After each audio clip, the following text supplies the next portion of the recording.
welcome to my channel. Dr. April here. If you are new, welcome. If you are a returning subscriber, hey girl, thank you so much for coming back. I am a licensed therapist, wellness expert, and business consultant, and I help people just like you prioritize their mental health, elevate their wellness, and embrace self-care. So if that sounds like something that you are interested in, go ahead and subscribe. Make sure that throughout this video, if you are getting value from this content, go ahead and hit that like button as well. All right, let's go ahead and get into the topic of this video.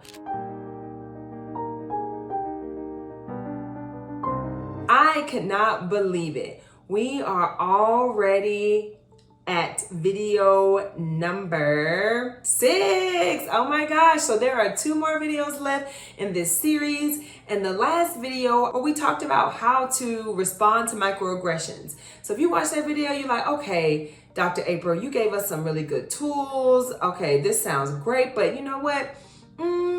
How do I do this? And, I want to make sure that I give you something else that's really gonna help you feel confident when you're responding to those microaggressions, okay? So today's video is all about how to use your voice in the workplace, or how to use your voice at work, okay? How to speak up for yourself in the workplace, how to feel comfortable and confident using your voice in the workplace, okay? So what we're gonna pretty much be talking about today is assertive communication. And assertive communication essentially is just a style of communication that involves you standing up for your needs and wants, but also being mindful of other people's needs and wants. And it is neither passive nor aggressive, okay? It's right where you want to be. I'm going to go ahead and give you some general tips first that are great to use with effective communication. And one of those things that you can start doing is you want to make sure that you clearly state your wants and your needs, okay? If you need something at work, if you're wanting to do something different, try something new, etc., you want to make sure that you communicate your needs so that everybody knows exactly what it is that you need and what you want to be successful at work, okay? So don't be afraid to ask for what you need and what you want, all right? Also, make sure that you are making eye contact. Yes, okay? When you make eye contact with the people that you are communicating with, it basically says that I am comfortable, I am confident, I am serious, okay? You're setting the tone to really show also that you're being attentive and that you're listening and that you care about what that person is saying. So it doesn't matter what the person looks like. Always make sure you are making good eye contact, okay? And another important thing for you to do, y'all ready? Make sure you are listening without interrupting, okay? I know sometimes in the workplace things can get kind of heated and we just want to get off of our chest what we have to say, but we want to make sure that we are listening without interrupting people. We want to make sure that we are actively listening, right? So a good way that you can show that you are actively listening is to nod your head, making that eye contact again, and basically you waiting until there is an appropriate time or a pause for you to jump in and speak and say what you need to say. You just want to make sure that you wait to speak when it is your turn to speak, okay? So try not to cut people off, because when you do that, it communicates that you are rude, that you're disrespectful, that you don't care about what the person has to say. We don't want to do that. We want people to listen to us, so we also need to be mindful of listening to them. And moving along. So another good tip that you can do, or that you want to be mindful of when you're using effective communication, is being mindful of your body language, okay? When you step into a room, people need to know that you command attention, authority, that you are confident, right? So you want to make sure that your shoulders are back. You want to make sure that you're using your inside voice and that you're making eye contact, right? And that you have a commanding presence that suggests that, you know, I'm not the person that you can run over. I'm not the person that you can talk down to, you know? So think about it. if you're coming to a room and you want to ask your supervisor a question, I don't know, maybe you want to get off early that day, but you come in there with your shoulders slumped down, your head down, nobody's going to take you seriously, right? We want people to take us seriously at work. And to do that, we have to be mindful of our body language, right? Be mindful of, your hand gestures. Some of us, and I do it sometimes too, I like to talk with my hands. Sometimes we need to, kind of be mindful of that as well. And, just be mindful of your body language and how you are presenting yourself, because body language matters. We can tell a lot about what a person is feeling or thinking sometimes by just their body language, okay? So ultimately, you want to be mindful of that when you are communicating with folks, okay? Another thing that's important is you being mindful of your speaking volume, okay? You want to make sure you are using your inside voice. You don't want to yell, have a raised tone of voice. The tone of your voice says a lot about how you feel. And we know that sometimes if our voice is a little elevated, especially when we're upset, you can come off as aggressive, and we don't have time for people to be labeling you the angry Black woman at work, right? So we want to be mindful of our tone of voice and making sure that we're using our inside voice. And I also want to say this. There are going to be times when you are upset at work and you might need a little moment to cool down a little bit before you actually go and have a conversation with someone. That's absolutely fine. I never recommend having a conversation right away when you are really upset with someone or angry. Give yourself some time to calm down, and when you feel ready to have a conversation and ready to communicate, you do that when you feel that is appropriate, all right? And you may be thinking, well, Dr. April, how is this going to help me navigate racial trauma in the workplace? How is it going to help me navigate racism and microaggressions and things like that at work?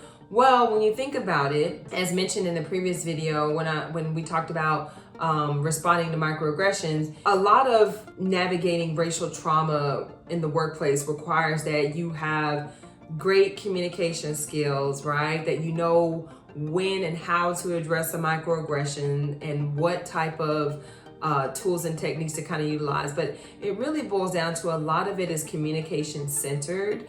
And also there's a big advocacy piece, right? Like you feeling comfortable to advocate for yourself, you feeling comfortable to stand up for yourself, you feeling comfortable to acknowledge some of the workplace issues that you're experiencing with your supervisor, right? I would say maybe the next video, we're gonna talk too about just how you can set some boundaries at work as well and navigating that. So it's really just learning how to navigate these issues, knowing how to respond to them. And so that's why a big focus of, the solution-based or solution-focused aspect of the series is focused on giving you some different tips and different tools that you can use, okay? So communication is everything. So now I'm going to give you some assertive communication tips, okay? Or assertiveness tips, all right? So one of the first things we want to be mindful of is that you want to respect yourself, right?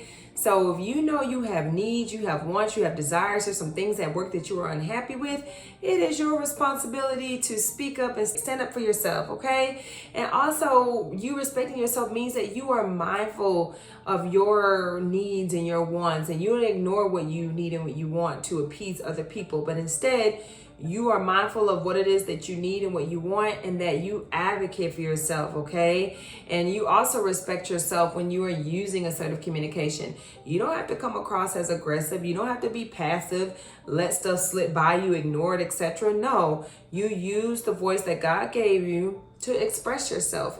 Be comfortable and confident expressing your feelings and your emotions in the workplace, right? Another good tip, which I just mentioned, being able to express yourself and your emotions in the workplace and doing that in a calm manner, right? So not letting our emotions get to us in the workplace where we're, even though you want to cuss, we're not going to do that at work, right? Like you might call your friend afterward, call a family member and tell them what happened. But at work, we want to make sure that we're able to communicate our needs and our wants in a calm manner, but also knowing that it is okay for you to express how you feel. Absolutely and positively okay. All right. And another thing, I'm going to give you a quick tip. When you are trying to communicate how you feel, I like to use something called an I statement, okay? So when you use I statements, it essentially takes the blame away. It takes the blame away from the other person.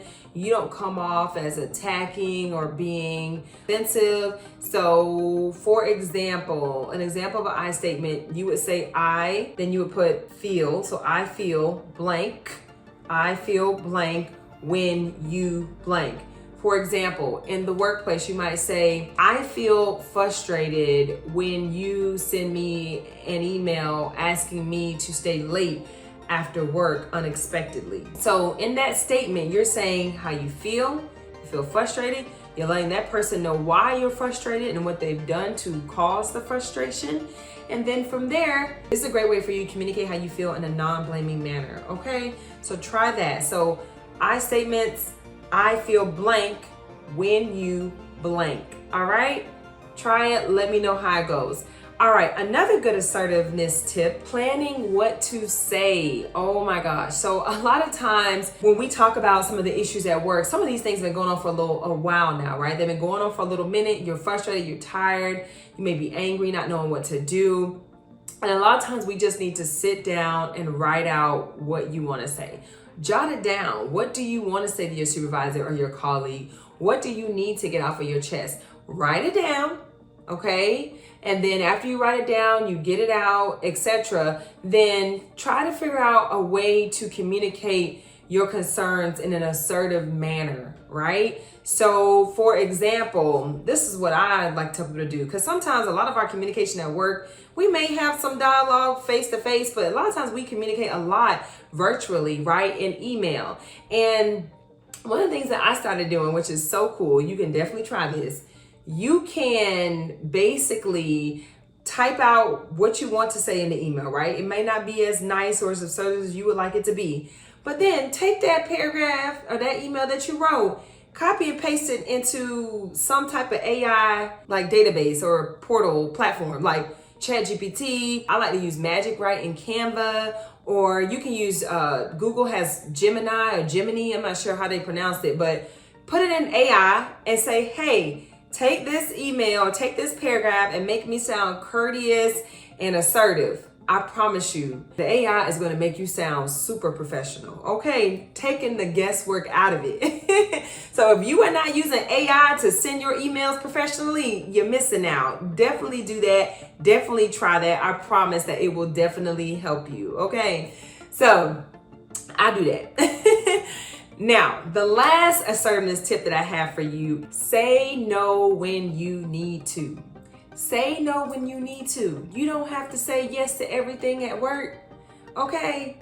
If it's going to protect your mental and your emotional well-being in the workplace, make sure that you say no, I can't do that today. Just say no when you need to. You don't have to say yes to everything. So don't be afraid to say no. Saying no, especially in an assertive manner, sets the boundary. So now that we've talked about some assertiveness tips, what I want to do now is give you some examples of assertive communication, okay? So here is the appropriate response to your supervisor asking you to stay late. This is what you're going to say. I won't be able to stay today. I've had a long week and I need to rest. In that statement, you're saying, hey, no, I'm not able to do this. Here's why, and this is what I need to do, right? What I need to do for me. I need to go home and rest. I'm sorry, I can't stay today. It's been a long week and I really need to go home and rest. Yeah, and let that be that. Set the boundary. And stop feeling guilty about saying no and setting the boundary, okay? Boundaries are not only for other people, the boundaries are for you so that you can make sure that you're prioritizing your mental and your emotional well-being at work. You can't do everything. You can't say yes to everything. You can't keep doing other people's work. No, we got to say no sometimes, okay? I'm telling you, it is okay to say no. All right, I'm getting off topic. All right, let me give you another quick example. Let's say that you've been bogged down with a lot of work and you're having a hard time keeping up with your work and you feel like you just really need some help, but you don't know how to ask for that help that you need, okay? So this is how you can approach it, whether this is a colleague or a supervisor. You can just say something like, I'm feeling very frustrated with my workload, and I know that you have a lot going on as well, but I need help. How can we make this work? In that statement, not only do you express how you feel, but you also say, you know what? This is a lot for me. And you ask for help. Hey, I need help. And then on top of that, you acknowledge that that other person has a lot going on as well. But you know what? We're both in the same boat. You got a lot on your plate. I have a lot on my plate. Now, what is it that we can do together to make this work? So now what you're doing is that you're encouraging collaboration. You're encouraging a team effort, right? And you're letting that person know, hey, you know, you're not alone in this. I know you got a lot going on, so do I. We both have a lot going on, but how can we support each other? So that's so important, right? So that's another great way for you to demonstrate assertive communication. And, you know, basically, I think that this is going to be really helpful for you. Maybe you've tried some of these things. Maybe some of these things are new for you. Either way, I want you to try them, implement them at work. Let me know in the comments if you do take something away from any of these videos that you found helpful. Share, let me know what worked. How did it help you in the workplace? Make sure you leave a comment. And also, if you haven't already, go ahead and hit that like button, girl. I don't know what you're waiting on. Hit that like button. I thank you so much for tuning in and for sticking around until the end of the video.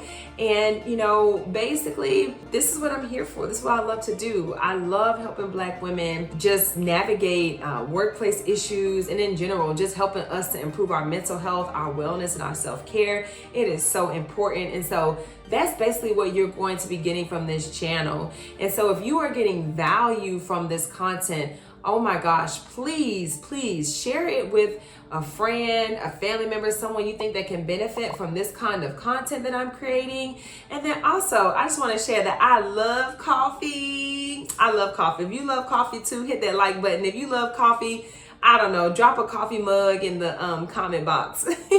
But I love coffee, and a special way that you can really help me and support my channel is by donating to Kofi. And your small donation really helps me to continue to do the wonderful work that I am here to do, that God created me to do. And so if you feel on your heart that you want to donate and support the channel, that is a good place for you to donate, okay? That's a great place for you to donate. So thank you so much for supporting the channel. I really appreciate you. And yeah, I hope to see you in the next video. And before you go, let me just leave you with this. Remember that you are a beautiful flower that blooms and flourishes, and may your radiant light continue to nurture those around you. And thank you so much for bringing beauty to our community, one petal at a time. Bye. Take care of yourself. Thank you.